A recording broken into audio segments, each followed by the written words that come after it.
Okay, I'm really excited about this one because I'm going to share what I learned going out on Valentine's Day sober. And this is direct firsthand experience from last Friday. And the whole goal of this channel is to help the people who watch these videos and consume my content connect with the world better. And so this is some really valuable lessons that I learned and I'm really excited to share with you guys today. And if this video resonates with you, I'd really appreciate liking and subscribing this. This is our third video and I am having so much fun recording these, and that really helps me bring more content to you guys.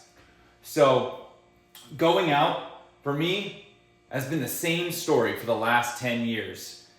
Like a lot of people, I started drinking, and when I was 24, 25, so a little later than most. And when I first did, I was like, this is awesome. I am superhuman. I can do anything. But over time, I just saw the same story repeating itself. And that is the definition of insanity, right? Is doing the same thing over and over and expecting different results. So I wanted to improve my social circle and my experience when I was going out, and I realized that maybe drinking was getting in the way. And like a lot of people, I am your garden variety addict. If one is good, two is better. If two is better, then let's just do shots all night long. And there's a time and a place for that. But for me, I was doing it too often. It was becoming a hobby and something I did to deal with my emotions. And as I mentioned, I craved more. I felt like something was missing when I was going out. And so last year, I started doing sober quarters. And what that is I would break up my years into 90 days. And over the winter quarter, I was doing a sober quarter, and that meant writing in my journal every day, that I was refraining from drinking and using substances. And what I noticed was I was starting to know myself better, and I noticed how much time that I was losing because of my addictive tendencies. The garden variety addict, the chasing the dragon. I know I'm nothing special for what I experience, and a lot of people I talk to go through the same thing also. So I had myself a good December, and I let my hair down, and I wanted to get back though into a sober quarter, and so I'm on one right now, quarter one, day 45 or something out of 90, and this is giving me time back that I would have lost in hangovers, or mostly just spending time drinking, when now I can capitalize on that time and the boredom to be able to do more with my life. So that's what I'm experiencing right now. And I went out on Valentine's night during a sober quarter looking to learn more about social interactions and be more connected in life. Exactly what I hope that the message and my content helps other people do. So, because we're highly aware when we're not drinking, we're better able to learn, and we're better able to take in feedback and improve our charisma, our social life, our social circle. We're remembering interactions. And we'll see. Maybe when this quarter's up at the end of March, maybe I go longer, maybe not. I'll use my intuition to determine what is in my best interest. But I have a feeling now that I value increasing the fullness of life, the opportunities I have, improving in my fitness and my wealth and my relationships. I don't think I will want to overindulge, especially in substances and alcohol. So there is a problem though, because the reason it is so tempting is, and it fulfills it's a tool to take away your inhibitions and to connect with other people. And it's just a fine line before the taking away the inhibitions, like it does for me, goes too far, and more than taking away inhibitions, I'm just not getting any connections. So, but the problem is you're much more in your body and aware of your thoughts and feelings.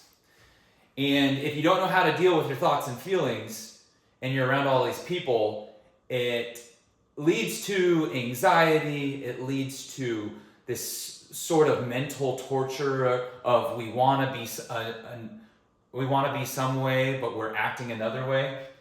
And this puts out a very uninviting energy. But if you're aware of these energies, we have tools, which I'm going to share later in this video, for how to deal with them. So the energies I felt on Friday night were awkwardness, I was tired, I was hungry, and there were tools and things that I could have done to deal with these that now I'm going to do differently next time. And in these moments without alcohol, one of the pluses is I was perceptive of certain people's vibes, whether they were inviting, pushy, uncertain. I was able to see people who, for whatever reason, I didn't want to be around them. And I think that just tells me what gives me feedback on the type of person I want to be. Because as I mentioned in the last video, the 10 commandments of social charisma, one of them was to don't copy anyone, but be the best version of yourself, and how they would be treating you as if how you would want them to treat you. And so I'm grateful for that I saw that I was perceptive of these things. I'm sure some people relate. I wasn't sure if I was having fun. It's you got to kind of process it. And because I wasn't sure I was having fun, there were some things that I did. I just took a break to survey my environment, to enjoy the moment, to see people talking. I was alone at a table, but I didn't have a problem with it. I was just feeling what I felt. And because I was aware of what I felt and I wasn't sure I was having fun, if I was having fun, then I did things to have fun. I'm laughing because I'm really breaking this down, but I think it's important for you to understand how my mind approached this situation, so that when you are in it, you will have the tools to deal with it. So I'm not sure if I'm having fun. So what did I do? I just surveyed. I might have done some Wim Hof breathing. I might have thought about, I did think about what I was eating for dinner because I skipped my meal before going out. And I just enjoyed the vibe of the venue I was at in Austin, Tiger Lily. Really cool place. And then, I danced. That's just something I like. I like mixing, and I like electronic music. And by dancing, it took the energy away from my head that was feeding the awkwardness, and passed it through my body. And then what else I did? I spoke to people, because when I was not sure if I'm having fun, speaking to people is more fun than sitting alone. So I got up, I saw someone I knew, I went and talked to him. That was great. I went up to another group of people. There was space at their table, and I just asked if the seat was taken. And so I spoke to, and of course it's not taken, sit down. And that was great to talk to them. There was multiple groups of people. One group I went up to, and I think they were just in a conversation, and I don't know what I said, but I just went in 100% like I belonged in that group. And I probably asked them if they were having a good time.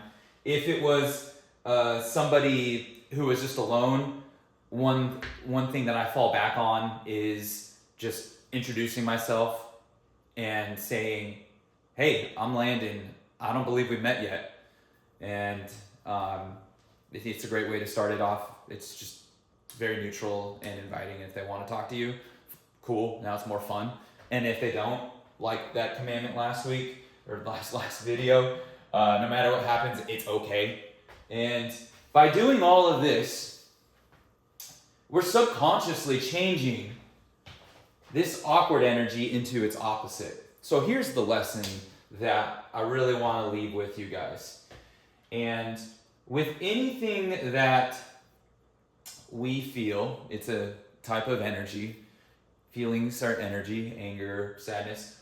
Awkward, there is a opposite on the spectrum. And on these spectrums of energies, just like, in our world, you have a spectrum of cold and hot, only separated by the energy in that spectrum. In this, between awkward and smooth, on this, you could call it an emotional or a mental spectrum, there are poles to it.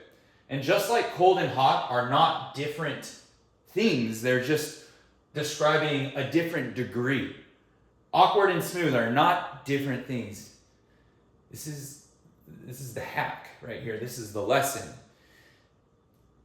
When you feel awkward, when anyone feels awkward, we've all felt awkward in a social interaction. On the other side, just in a difference of degrees, is the feeling of smooth. And to get there, there's a couple things we can do. First off, you can imagine it. You can think about it. And the more that we do this, the easier it'll become just to create that state and that energy. And some people use the cliche, fake it till you make it. That's where this comes from. That we can just imagine it and we can act the way we imagine it.